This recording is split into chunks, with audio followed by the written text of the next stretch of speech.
Vamos a la Sagrada Escritura, vamos a Primera de Corintios, capítulo 1, versículo 30.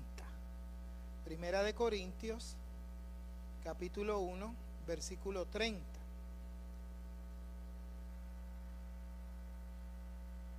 Y dice la palabra del Señor: pero gracias a Él, ustedes están unidos a Cristo Jesús, a quien Dios ha hecho nuestra sabiduría, es decir, nuestra justificación, santificación y redención.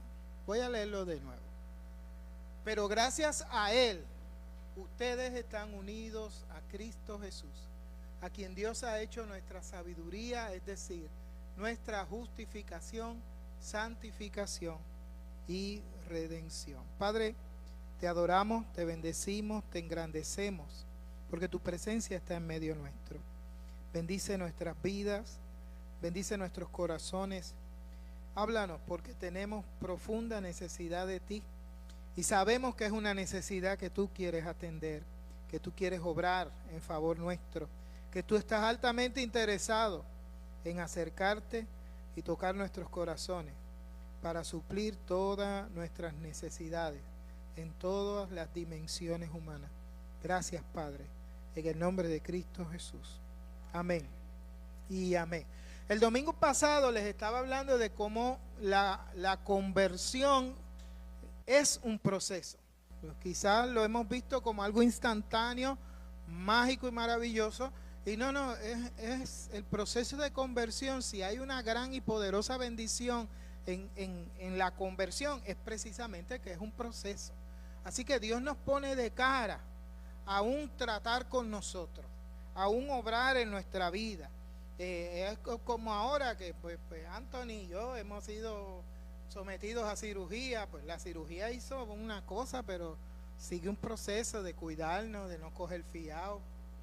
Por eso yo todavía le digo a Merian, yo no puedo hasta mes y medio más, no puedo coger un mapo. Oye, me tengo que cuidar. Anthony, ¿verdad?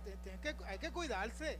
O sea, yo no sé, a mí el médico me dijo 1 año y medio, pero Merian no me cree. Vamos, ¿quién está diciendo que eso es mucho? Pero Dios obra en nuestra vida, pero no deja de obrar. La conversión nos inicia en un proceso maravilloso de volvernos a Dios y vivir una vida hermosa con Él.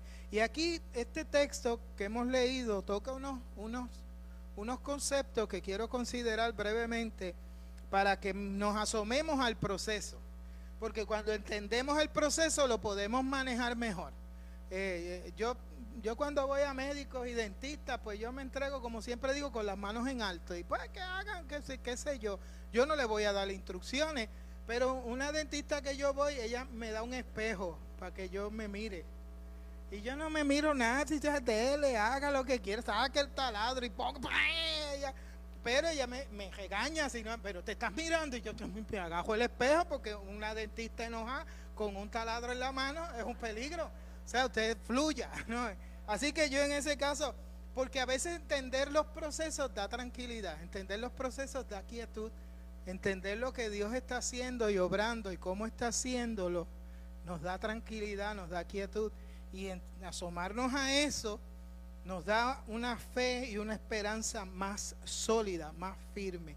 Y aquí hay varias palabras que de momento resaltan, y una de ellas con la que quiero empezar es justicia. Es la justicia de Dios.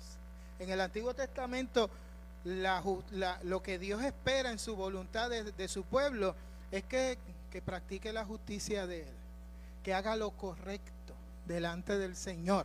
Ahora, ¿qué es lo correcto? A veces la gente y en las iglesias se han complicado históricamente en qué es lo correcto. De hecho, aún los judíos también, ellos tenían, aparte de la ley y de los 600 y pico de mandamientos que hay en el Antiguo Testamento, ellos añadieron una serie de códigos de cómo se debe de hacer la purificación, cómo lavarse las manos y cómo hacer el ritual. Entonces como que se van tanto y tanto detalle y tantas regulaciones que perdemos de vista lo que Dios realmente quiere de nosotros. Dios lo que quiere es que seamos justos, que seamos misericordiosos, que tengamos compasión hacia los que necesitan, a los vulnerables, a los que están en desventaja, nosotros los acojamos con toda la fuerza de nuestros corazones y que eso lo mueva su amor. Mire, y cómo la gente se complica. Por eso cuando Jesús manifiesta su ministerio, sus enseñanzas, básicamente lo que está es elevando el entendimiento de la Torá, de lo que se llamaba la Torá, los primeros 5 libros de la Biblia, de todo el Antiguo Testamento. Jesús lo que está es dando una interpretación más certera de lo que Dios espera de ti y de mí cuando decidimos buscarlo. Así que la palabra justicia es clave.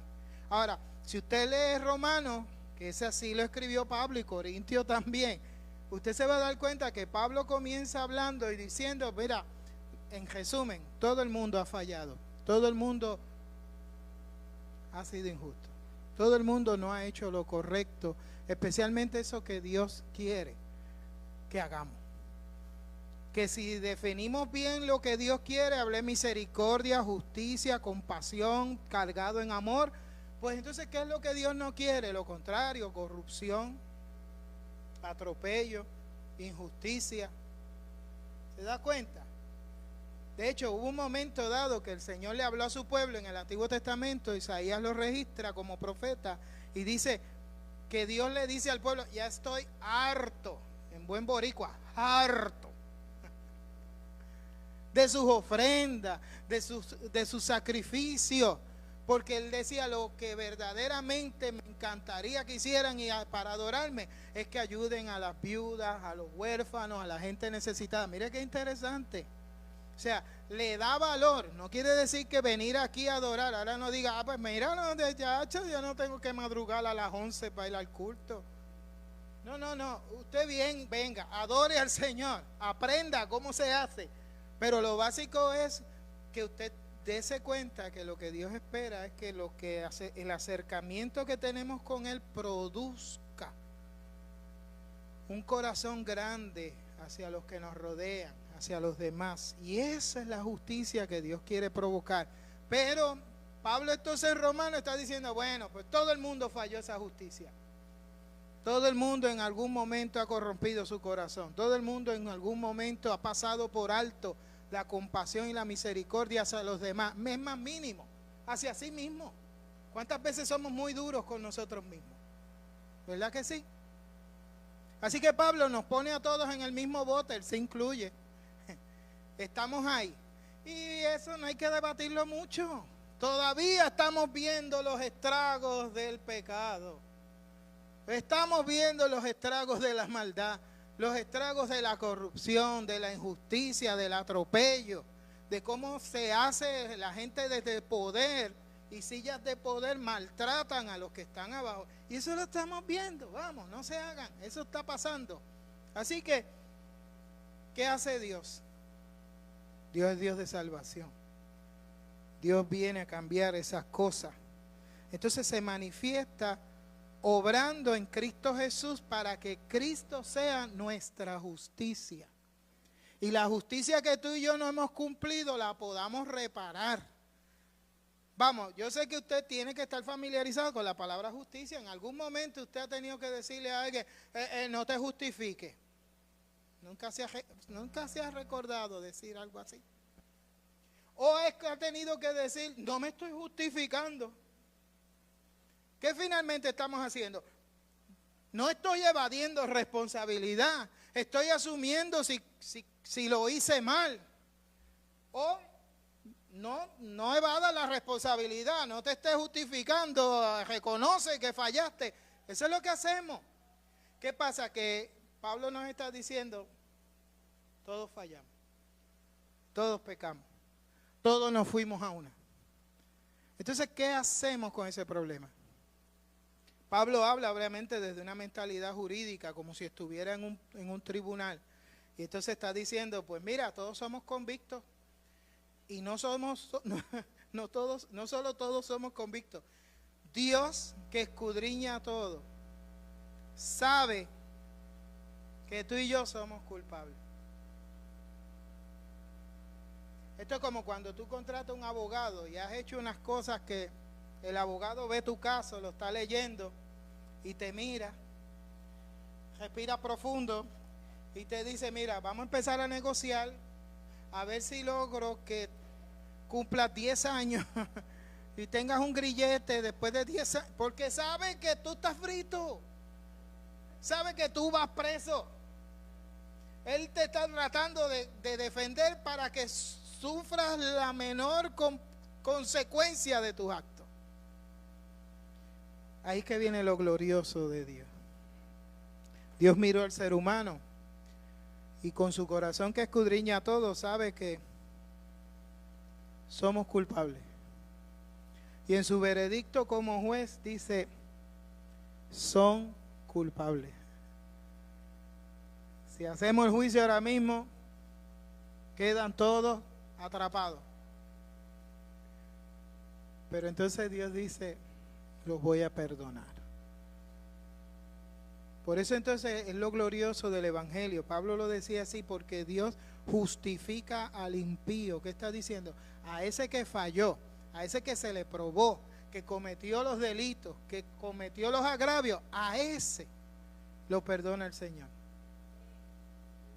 Yo no sé si usted me está siguiendo, pero para que entendamos esto y nos asomemos con profundidad, Pablo decía, la paga del pecado es muerte, y esa palabra paga lo que sugiere es un miserable estado, o sea que pudiera decirse, la miserable paga del pecado es la muerte. La muerte, ya usted sabe que es terrible, el pecado entonces no tiene ningún beneficio para el ser humano, para el que lo comete y para aquel que recibe el pecado que cometen otros contra él o contra ella. Entonces,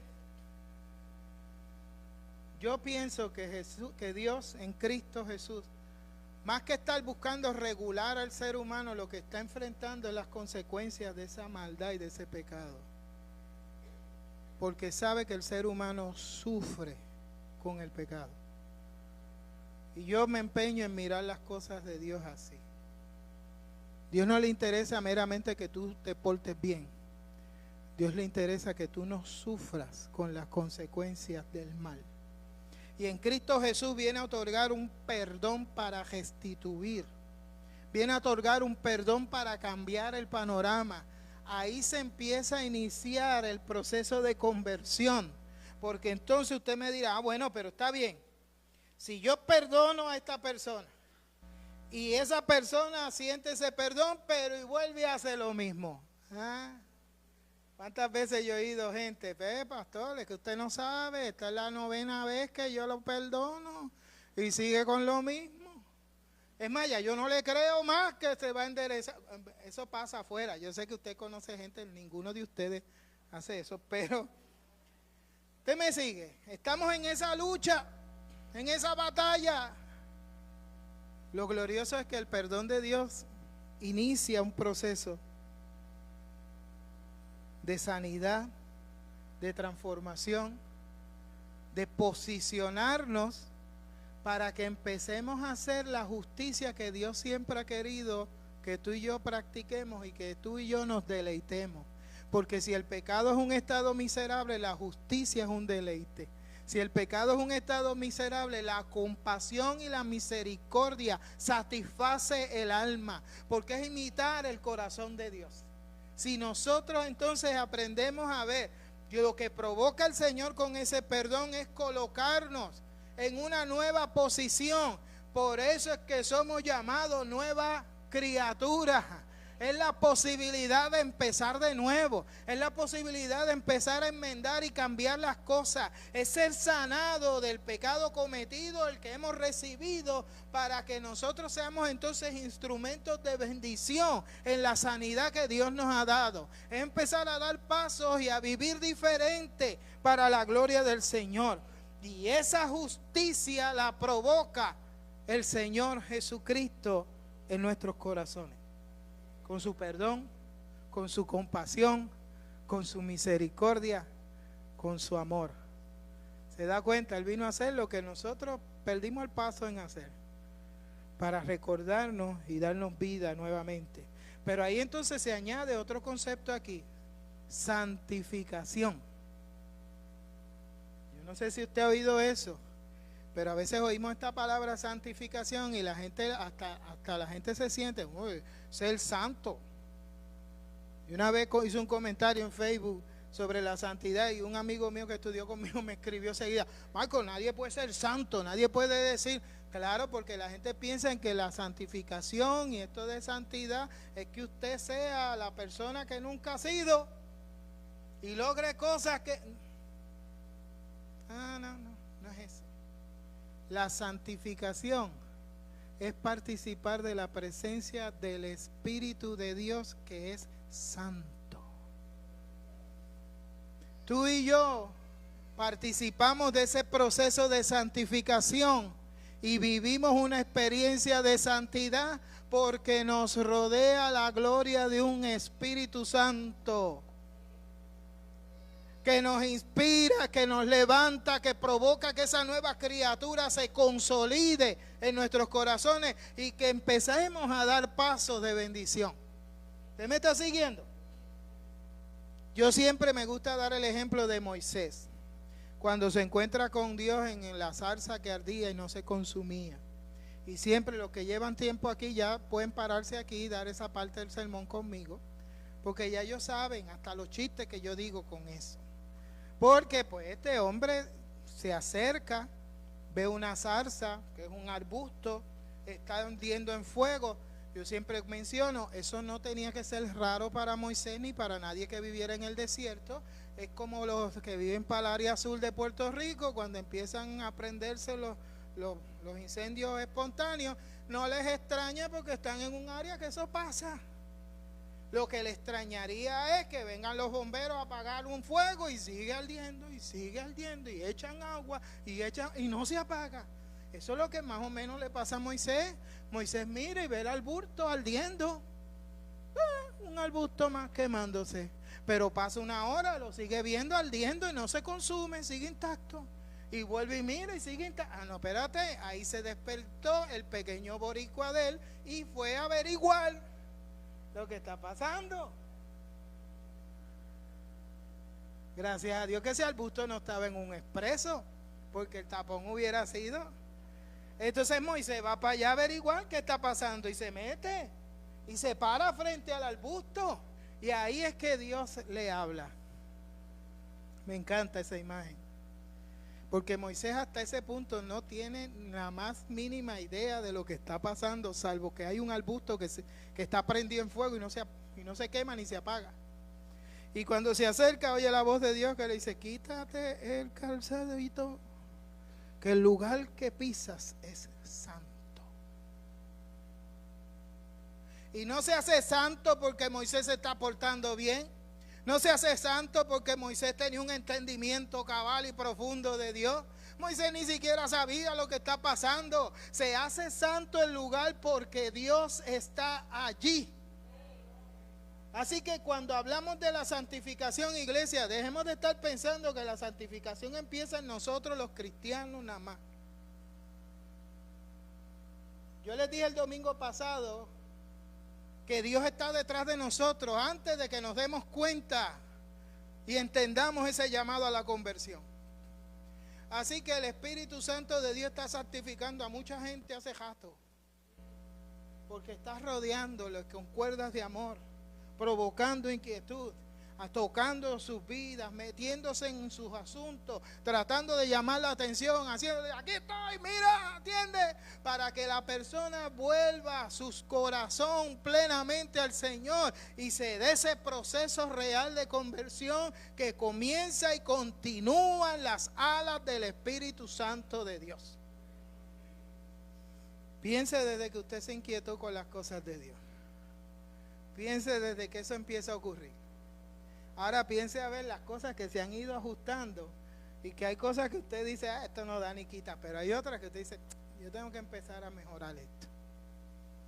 Y que a principio a lo mejor ni se imaginaba que usted las iba ni a tratar. Y que hoy en Cristo Jesús usted se da cuenta que las puede hacer. No por su fuerza.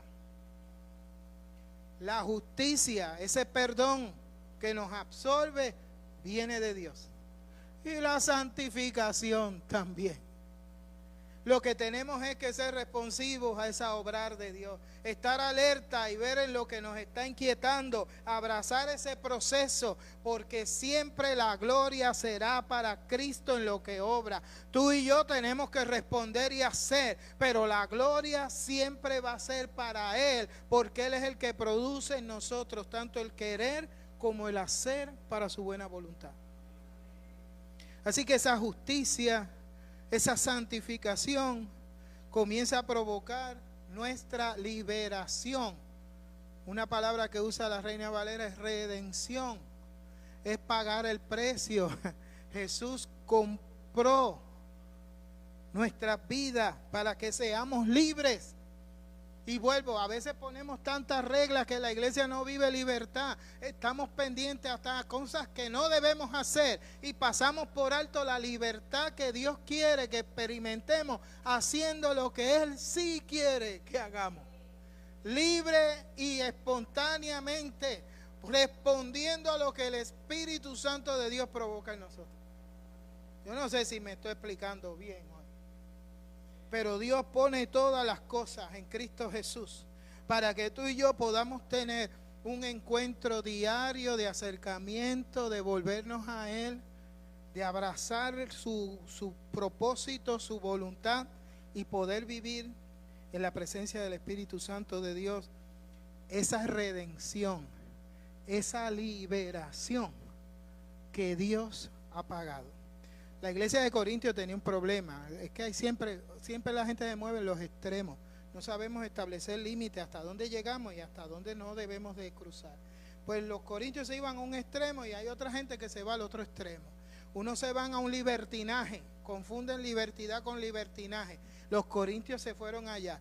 Nosotros no la sabemos todas, nosotros estamos bien, nosotros somos libres en Cristo Jesús y hacemos lo que se nos ocurra, sin discernir qué es lo que Dios quiere y qué no. Por eso cuando empezaban en el culto, pues yo estoy hablando lengua, pues yo sigo hablando lengua y los demás si entienden, que entiendan, olvídense de eso. Esto es para yo estar lleno del Señor. ¿Qué es lo que pasa? Que Pablo le dice, usted no se puede estar centrando en usted si está recibiendo una experiencia de Dios. Si usted recibe una experiencia impactante de la presencia de Dios en su vida, es para edificación de los demás, no es para usted. ¿Te fijas? Pero como se sentían libres y entonces caen en el libertinaje y se pierden. Están los otros que son ultra mega estrictos, que todo lo quieren regular, hasta cómo te sientas, cómo caminas, a qué lugares vas. Yo recuerdo una persona que decía, no, mire, los cristianos no deben de ir a la playa. Y yo, ¿por qué no? Bendito sea el Señor.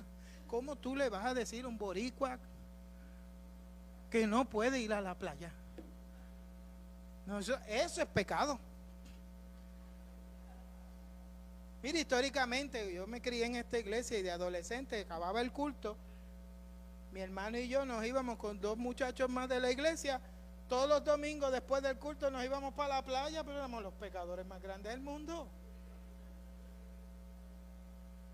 Imagínate. Yo tengo un bajón de un chapuzón, hace tiempo que no voy a la playa, tengo que hacer algo.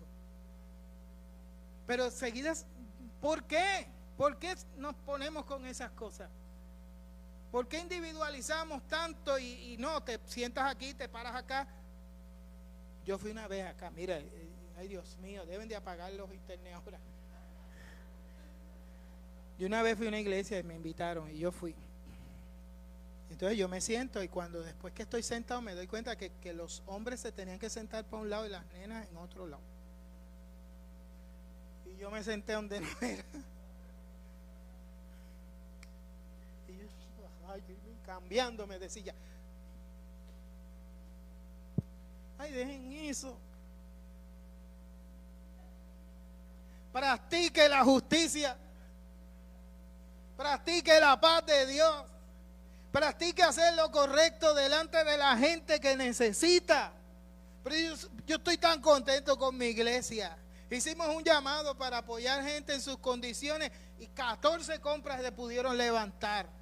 Eso es justicia de Dios. Eso es lo que Dios quiere provocar en nuestros corazones. Ese es ser creyente, ese es ser una persona que busca a Dios. Entonces,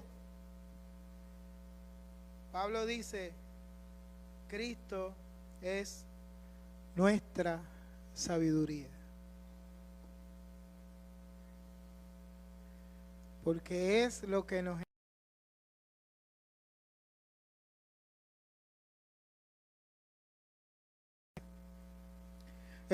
enseña a experimentar una santificación, de ese cuidado, de esa transformación del Espíritu Santo en nuestras vidas, para que vivamos vidas que sean atrayentes, no que espanten. Una santidad que espanta, una santidad que asusta, no es santidad. Una santidad que se pone arrogante y porque yo soy santo, soy más santo que tú. Eso no es santidad. La santidad de Dios es para acercar al corazón del ser humano a Dios mismo. Es que Dios te pone. ¿Dónde era que yo decía el alfarero? Miriam, acuérdame. El alfarero, ¿dónde es que trabaja? En el torno, gloria a Dios, que hay hermanos que me atienden. El domingo pasado, la santidad es colocarnos en el torno con las manos del Espíritu Santo obrando en nuestra vida para formarnos como vasija que glorifica la grandeza de nuestro Dios. Venimos a ser instrumentos, no recipientes. Venimos a ser instrumentos que viven y experimentan la sabiduría de Dios en Cristo Jesús, para vivir mejor en respuesta a Dios y abrazando todo esto por fe, con profunda esperanza, porque Dios nos lo dio. Usted lo que hace es participar de lo que Dios le da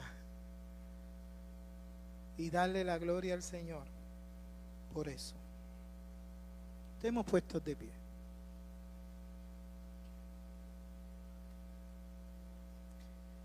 Incline su rostro ahí donde está. Y mire esto como proceso. Justicia, santificación, comprada por redención y obrada en el Espíritu Santo de Dios en tu vida, para que experimentes la sabiduría de Dios de cómo vivir la vida. Y ahí donde estás, inclina tu rostro. Dios bueno, estamos ante tu presencia, Señor. Nos humillamos, Padre. Abre nuestro corazón a esa sabiduría. Abre nuestro corazón a ese conocimiento de ti. Permite que podamos entender y profundizar este proceso. Reconocer el valor de ese perdón que nos posiciona para ser nueva criatura en la justicia tuya.